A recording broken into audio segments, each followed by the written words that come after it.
दोस्तों नमस्कार। आज की वीडियो में हम स्टार और डेल्टा स्टार डेल्टा का जो कंट्रोल डायग्राम है उसके बारे में बात करेंगे। देखिए, जो स्टार डेल्टा का जो कंट्रोल डायग्राम है इसको कैसे बनाना है। देखिए, सबसे पहले सप्लाई हुआ, ये फिर इसके बाद फ्यूज़, ठीक है। उसके बाद ये ओवरलोड रिले, फिर ये आपका स्टॉप पुश बटन, फिर ये आगे आपका जाएगा start push button, stop push button, ठीक है। स्टार्ट पुश बटन,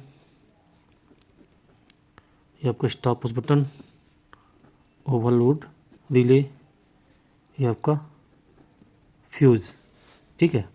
अब देखिए होता क्या है, एक तरह से होल्डिंग कॉन्टैक्टर है और इसको मैं पूरा कंप्लीट बताता हूँ। आगे जाएंगे, जैसे ही आगे जाएंगे ये आपका कॉन्टैक्टर हुआ, मेन कॉन्टैक्टर, ये आपका न्यूट्रल सप्लाई, ठीक है, न्यूट्रल। इसी प्रकार ये देखिए मेन कॉन्टैक्टर, फिर इसके पैरेलल में ये डेटा का क्या है, ये एनसी, फिर ये टाइमर T1, फिर यहाँ देख सकते हैं ये आपका स्टार कॉन्टैक्टर न्यूट्रल, ठीक है। ये जो न्यूट्रल कॉमन रहेगा। फिर आगे देखेंगे ये आपका स्टार का एनसी, फिर ये आपका जो टाइमर है इसका एनो, फिर ये आपका जो है डेल्टा कॉन्टैक्टर, ठीक है। डेल्टा कॉन्टैक्टर हुआ, ये आपका स्टार कॉन्टैक्टर, और ये आगे आपका ये टाइमर, ठीक है, T1। तो देखिए टाइमर T1 हुआ, ये आपका सप्लाई 110 टू 20 वोल्ट भी दे सकते हैं। अब देखिए इस ड्राइंग को हम कैसे समझेंगे। ये न्यूट्रल हुआ, जैसे सप्लाई इधर से जाएगी, ठीक है, फ्यूज में जाएगी, एनसी रहेगा, ओवरलोड डिले एनसी होके स्टॉप, ये आपका एनसी या एनो, ठीक है। अब जैसे ही देखिए सप्लाई जाएगी एनो में, सप्लाई यहाँ तक चली गई है। अब देखिए एक तरह से इसका होल्डिंग कॉन्टैक्टर दिया गया है, मेन कॉन्टैक्टर में इसका होल्डिंग दिया गया है। देखिए जैसे अपन इसको पुश बटन को दबाएंगे, ठीक है, सिस्टम चालू हो जाएगा, जैसे छोड़ेंगे ये फिर ऑफ हो जाएगा, इसलिए होल्डिंग कॉन्टैक्टर दिया रहता है। देखिए होल्डिंग कॉन्टैक्टर दिया गया है, मेन कॉन्टैक्टर से होल्डिंग लिया गया है, ठीक है। तो जैसे ही ये इसको हम स्टार्ट पुश बटन को जैसे दबाएंगे तो सप्लाई ये इधर से होके, ठीक है, सप्लाई इधर से होके ये आपका मेन कॉन्टैक्टर पिकअप होगा, उसके बाद स्टार होगा, ठीक है। उसके बाद जैसे ही 10 सेकंड या फिर 8 सेकंड कंप्लीट होगा, ये देखिए टाइमर लगा हुआ है, ठीक है। तो जैसे ही 10 सेकंड कंप्लीट होगा तो ये सर्किट चेंज ओवर होगा स्टार से डेल्टा, ठीक है। ये देखिए एनओ से एनसी हो जाएगा उसके बाद मेन और डेल्टा कॉन्ट्रैक्टर पिकअप हो जाएंगे। तो देखिए इसका फिर से समझेंगे। स्टार्टिंग में मेन और डेल्टा स्टार जो है मेन और स्टार कॉन्ट्रैक्टर पिकअप होगा, ठीक है। इसमें आपका ये एक तरह से इंटरलॉकिंग दिया गया है, जैसे ही मेन और स्टार चालू होंगे यहाँ पर डेल्टा क्या एनसी रहेगा, टाइमर देखिए यहाँ पर एनसी दिया हुआ है। तो मेन और स्टार कॉन्ट्रैक्टर जैसे पिकअप होगा उस टाइम ये डेल्टा कॉन्ट्रैक्टर ऑफ रहेगा।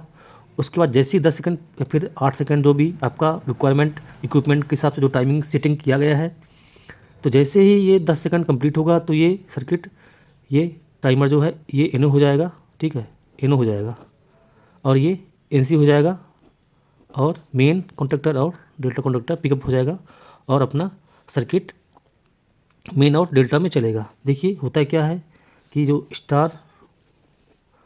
डेल्टा ये स्टार्टर का यूज क्यों किया जाता है। देखिए, जैसे ही आपका 5 HP के ऊपर जो भी मोटर है, इसमें ज़्यादातर आपका स्टार डेल्टा का यूज किया जाता है।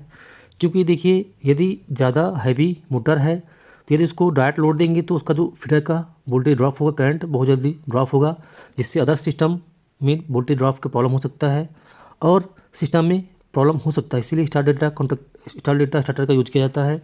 और 5 HP तक आपका डुअल मोटर का यूज किया जाता है।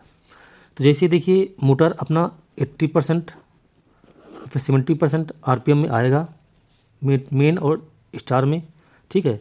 तो उसका जो 70% RPM में आएगा, उसके बाद ये चेंज ओवर होके मेन और डेल्टा में जैसे एक फुल टॉर्क प्रोड्यूस हो जाएगा मोटर में, तो ये अपना नॉर्मल रनिंग कंडीशन में मोटर मेन और डेल्टा में रनिंग कंडीशन में चलेगा।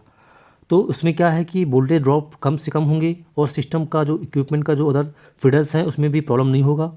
इसीलिए स्टार डेल्टा जो स्टार्टर का यूज किया जाता है, जिससे आपका सिस्टम आसानी से और इजीली चले और फीडर में कुछ गड़बड़ी ना हो, इसीलिए स्टार डेल्टा कॉन्टैक्टर का यूज किया जाता है। तो देखिए, इसको समझना बहुत ही आसान है। एक तरह से इसका सर्किट डायग्राम हुआ। इसका पावर सर्किट तो बहुत ही आसान है, आप इसको आसानी से समझ सकते हैं। इसमें आपका जो कंट्रोल सर्किट, फिर से बता देता हूँ, सप्लाई 110 वोल्ट 220 वोल्ट जो भी रहता है, ठीक है। तो सप्लाई जाएगी फ्यूज़ में, फिर ओवरलोड रिले में जाएगी, ये पूरा NC रहेगा, स्टॉप NC रहेगा, सप्लाई जाएगी NO तक, ठीक है, स्टार्ट का NO तक। फिर जैसे इसको हम चलाएंगे, ऑन करेंगे, या तो आपका जो DCS में बैठा हुआ आदमी वहाँ से चालू करेगा सिस्टम को, या फिर आप मैनुअल भी चालू कर सकते हैं। जैसे चालू करेंगे सप्लाई, ये होल्डिंग कॉन्टैक्टर के थ्रू सप्लाई जाएगी मेन कॉन्टैक्टर में, उसके बाद स्टार कॉन्टैक्टर पिकअप हो, दोनों एक साथ पिकअप होगा। उसके बाद जैसे ही 10 सेकंड या फिर 8 सेकंड कंप्लीट होगा, मेन कॉन्टैक्टर और डेल्टा कॉन्टैक्टर पिकअप होगा। ये आपका एक तरह से इंटरलॉकिंग दिया गया है। इंटरलॉकिंग में आपका जो आपका स्टार कॉन्टैक्टर का देखिए, डेल्टा में NC और टाइमर में NC दिया गया है। जैसे ही 8 सेकंड 10 सेकंड कंप्लीट होगा तो ये NO से NC हो जाएगा, और देखिए ये आपका डेल्टा NC हो जाएगा, ठीक है। तो ये एक तरह से इंटरलॉकिंग दिया गया है ना।